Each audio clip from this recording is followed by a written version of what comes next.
अस्सलाम वालेकुम। आप सबको मेरा बहुत सारा सलाम, बहुत सारा प्यार। लास्ट ईयर की रिसर्च के मुताबिक पाकिस्तान में 100 में से 63 ख़वातीन जो बच्चा पैदा करती हैं वो पोस्ट नेटल डिप्रेशन से गुज़रती हैं, जिसके बारे में पाकिस्तान में किसी भी किस्म की अवेयरनेस नहीं फैलाई जाती, शऊर नहीं फैलाया जाता। पोस्ट नेटल क्लासेस जो तमाम दुनिया के तमाम ममालिक में दी जाती हैं ख़वातीन को, ख़वातीन के गार्डियंस को, ख़वातीन के शोहरों को या उन लोगों को जो उनके साथ रहते हैं, बताया जाता है बाकायदा 6 या 8वें महीने में डिलीवरी से पहले कि जब ये ख़ातून बच्चा पैदा करेंगी तो ये एक सर्टन फीलिंग से गुजरेंगी, बेचैन कैफियत से गुजरेंगी। पोस्ट नेटल डिप्रेशन के बारे में इनको अच्छे तरीके से समझाया जाता है और इसको कोप अप करने के तरीके बताए जाते हैं। मैंने ज़िंदगी के 2 साल इंग्लैंड में गुजारे पढ़ने के लिए, और मैं वहाँ देखती थी कि वो ख़वातीन जिनके बच्चे पैदा होने वाले होते हैं वो हस्पताल की तरफ से उनको क्लासेस प्रोवाइड की जाती हैं, जिसमें उनके हस्बैंड्स को भी बुलाया जाता है और उनको बताया जाता है कि आपकी बीवी इन कैफियत से गुजरेगी। ये चीज़ काफ़ी हेल्प करती थी उन लोगों को और शोहरों को समझने के लिए कि उनकी बीवी किस कैफियत से गुज़रने वाली है या आगे जाके गुजरेगी।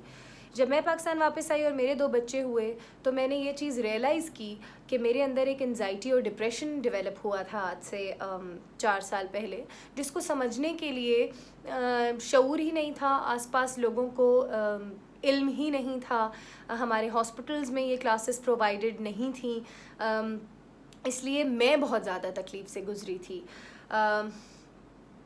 अब मैं आपको बताऊंगी पोस्ट नेटल डिप्रेशन होती क्या है और इसको कोप अप और ओवरकम कैसे किया जाता है। मगर ये बताने से पहले मैं आप लोगों से एक वादा लेना चाहती हूँ कि ये वीडियो आप लोगों ने ज़रूर हेल्प सोच के, मदद का सोच के, मोहब्बत का सोच के उन लड़कियों को फॉरवर्ड करनी है जो आपको लगता है कि बच्चा पैदा करने के बाद इस चीज़ से शायद गुजर रही हैं। अच्छा, पोस्ट नेटल डिप्रेशन में होता क्या है?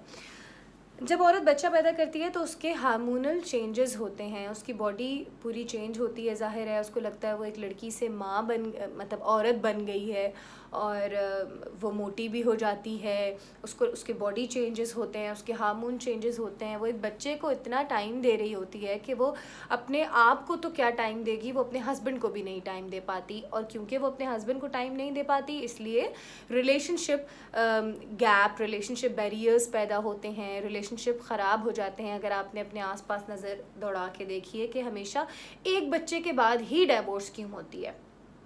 हमेशा आप देखेंगे या ज़्यादातर आप देखेंगे कि माँओं का जब एक बच्चा पैदा होता है, लड़की का एक बच्चा पैदा होता है और तलाक हो जाती है, बिकॉज़ शायद उस वक्त एक औरत में अक्ल, समझ और वो कैफियत नहीं होती, जहन उस तरह काम नहीं कर पा रहा होता कि वो अपना रिश्ता बचा सके। अच्छा, पोस्ट नेटल डिप्रेशन में होता क्या है? आपको मूड स्विंग्स होते हैं, आपको फ़जूल में रोना आता है, आपको अपना आप बुरा लग रहा होता है, आपको अपना आप एक्सेप्ट नहीं हो रहा होता। एक बहुत बड़ी चीज़ होती है हमारे साथ जो कि हम किसी से शेयर भी नहीं कर पाते, वो ये होती है कि हमें लगता है कि हम अच्छी माँ नहीं हैं। हमें लगता है कि हम जिस तरह से इस बच्चे को, ज़ाहिर है हर माँ बेहतर से बेहतर करना चाहती है अपने बच्चे के लिए, बेहतर से बेहतर एफ़र्ट्स करना चाहती है, उसको अच्छा खाना खिलाना चाहती है, उसका ख़्याल सही से ठीक से रखना चाहती है। मगर क्योंकि औरत उस वक्त में अपना भी ख़्याल सही से नहीं रख पा रही होती तो उसको बहुत सारी नेगेटिव थॉट्स आती हैं अपने जहन में।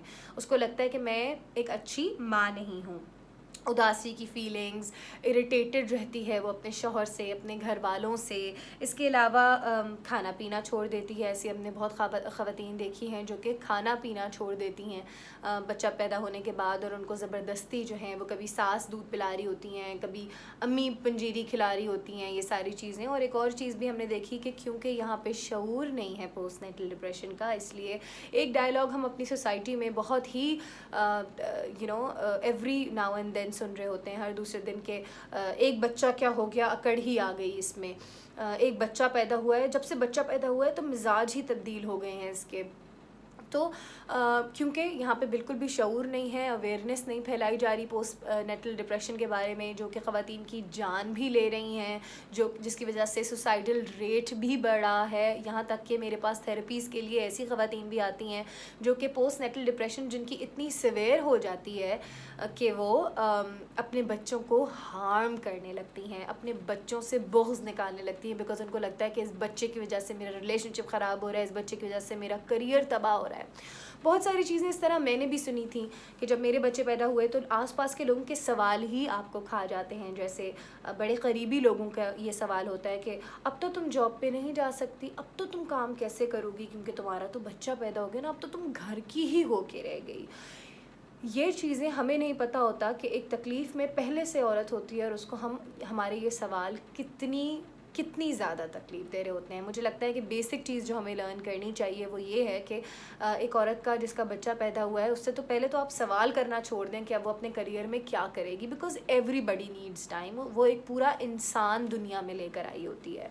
तो वो ख़वातीन जिनकी बहुओं ने बच्चे पैदा किए हैं, जिनकी बेटियों ने बच्चे पैदा किए हैं, जिनके जिनके ख़ानदान में कोई भी औरत ऐसी है कि जिसने बच्चा पैदा किया और वो एक वर्किंग वुमेन थी, तो खुदारा उससे अगले 1 साल तक तो ये सवाल ना कीजिए।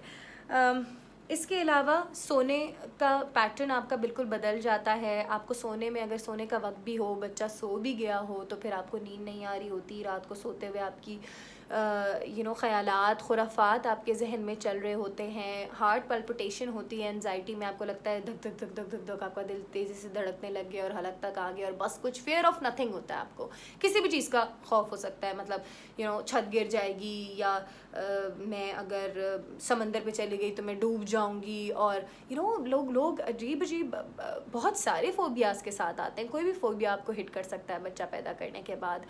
और अगर इनमें से कोई फ़ोबिया ना हो तो फेयर ऑफ नथिंग हो जाता है कि बस कुछ ख़राब होने वाला है, कुछ गलत होने वाला है। This is also anxiety that develops after delivering a baby.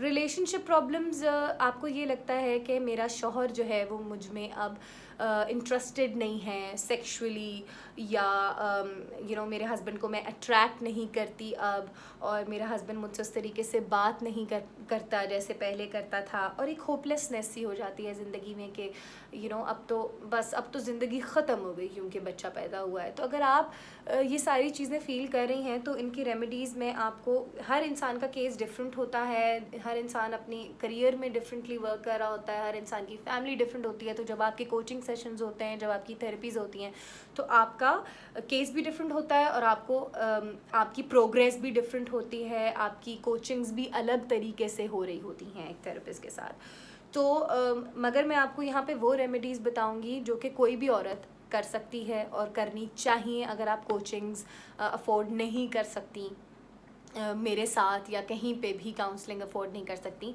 तो फिर मैं आपको इन चीज़ों पे ज़रूर चलना चाहिए।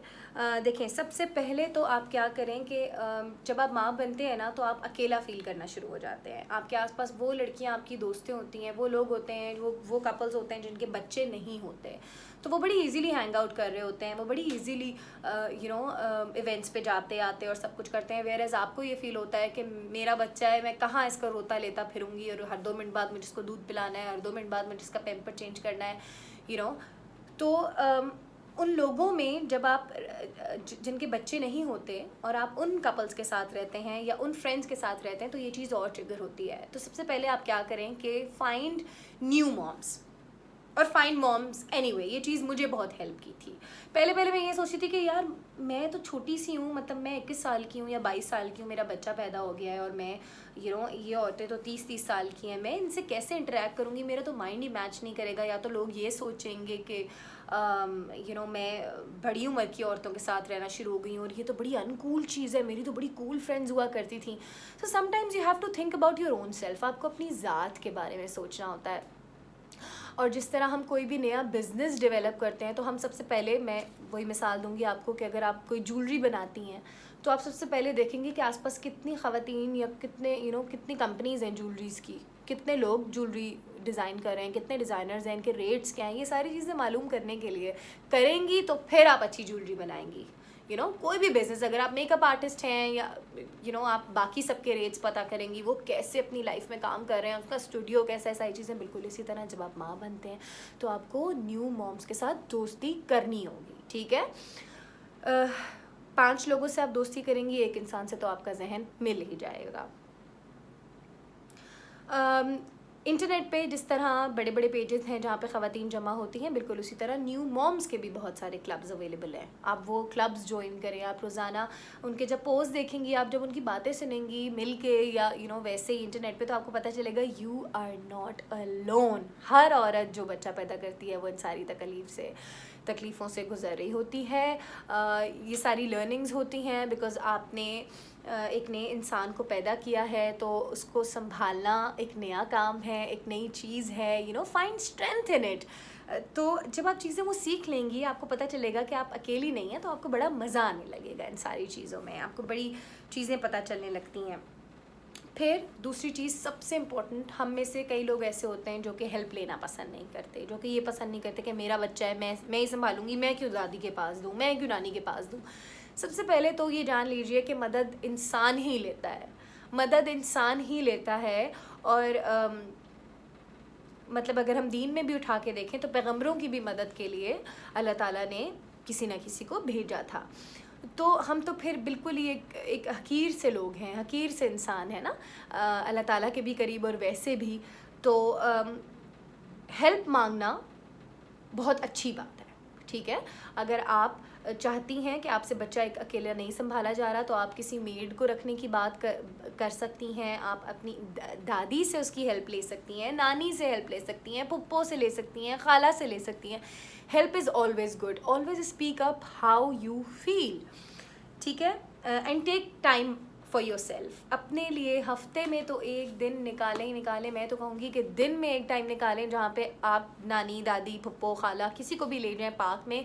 मैं ये नहीं कहती आप पैसे दे के जिम ज्वाइन करें, आप पार्क में ले जाएं, आप एक्सरसाइज करें, आप वॉक करें। बिकॉज जब हम वॉक करते हैं, जब हम एक्सरसाइज करते हैं, हमारी बॉडी हिलती है, हम बेटर स्टेट में जाते हैं, हमारी दिमाग से हैप्पीनेस के हार्मोन्स रिलीज़ होना शुरू होते हैं।